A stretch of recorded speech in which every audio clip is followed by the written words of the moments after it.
Good morning, everyone. Welcome on into North Dakota today. Right now we're taking a look at how to give back to our community.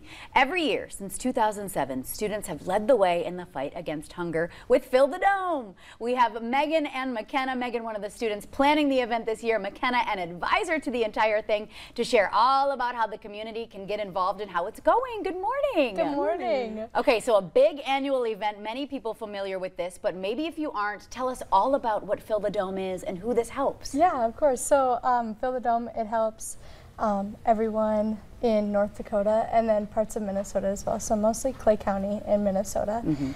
It's a food drive every year. Our goal is to fill the Fargo Dome floor.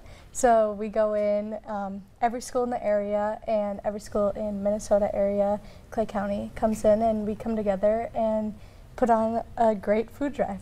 What a massive undertaking, too, as we kind of scroll through some photos here. So completely student-led. Completely. Tell us about the ins and outs and just the sheer amount of manpower and people and humans it takes to make something like this happen. Yeah. It takes a lot of work on the students' behalf. It's a really big challenge with communication. Just having students specifically, that can be a big challenge, but it takes a lot of people in the community as well.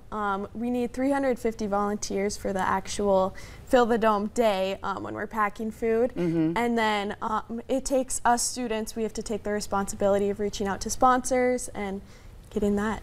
So how has that been? What does that look like as a process? How many months in the making is something like this take? Yeah, so we've actually been meeting since August. So second week or third weekend? One of the two. Sure, in August we've been starting. So we've met every single weekend, every Sunday from 7 to 9, and we meet almost every weekend and put a lot of time and effort into it. It's a lot of trial and error as well, seeing what works, seeing what doesn't work, and it's amazing how many people come together for it. Yeah, and it is incredible to see all the students taking the initiative and really leading the charge here. So we were looking at some of the photos, and I understand that the schools get pretty creative.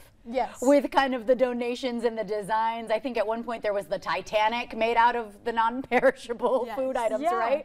So what's the idea behind that? What's the theory behind that? We always have a big theme. So this year it's washing away hunger.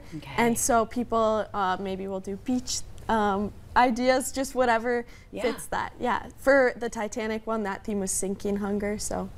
How spot on. Okay, but walk us through, because this is physically setting boxes and food in the shapes and making a beach scene, which sounds insane until you see the photos and you're like, oh, that is the beach. Yes. It does take a lot of preparation. Yeah. Usually before, as a student, we take the time in our student council meetings to kind of decide what we're doing as a school. Cool. And so then the year that we decided the Titanic, we drew that out on a paper, and then you kind of lay tape down, or on the dome, you're able to use chalk to draw what you want. Yeah, to mark it out. Yeah. And that's a massive floor, you guys. We've all been to the Fargo Dome, so we all understand that. So how can the community help? How do we volunteer? How do we donate our food? What do we need to do? Yeah, so we actually have on our website, fillthedome.org, we have a volunteer link. It's a sign-up genius. You can go in and just put in how many people you have. Come on in. We'd love to see everyone there. It's amazing, and we actually have a shorter time frame to pack up food this year, so we would love to have more people, as many people as we can get. It's not limited to 350. And another way is sponsorships. If you're in the community and you'd like to sponsor us, you can reach out through our website, and we'd love to have you as a sponsor. Okay, remind us of the deadlines for everything. So we don't really have much deadlines. Oh, great. We kind of just go with it.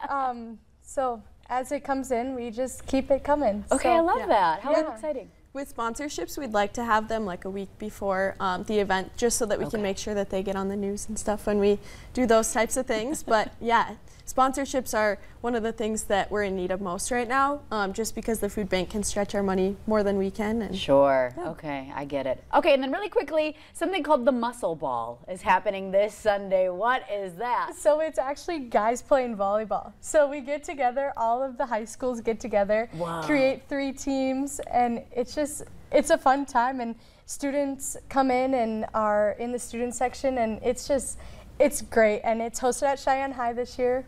So if you're a student out there, come out and support your school. It's $5 or 5 cans to get in. So. Oh, I love that. Yeah. And then the winning team gets half of the cans, or their school does. Right. And then the winning student section gets the other half. And So- not to mention all the bragging rights. Yes. For sure. Davies did win both last year, so they're trying to come in again, I think. Yeah. Like the big dogs on campus. Yep. How exciting and how fun is this to see students so excited to get out there and help out our community. I'm so glad you girls could come on today. Thank you so much. Thank you. Thank you. All right, take care. Good luck, everybody. You at home, stick around. Coming up, we are letting the holiday decorating and shopping begin. Homes for the Holidays is happening this weekend. We'll give you some sneak peeks right here on North Dakota Today.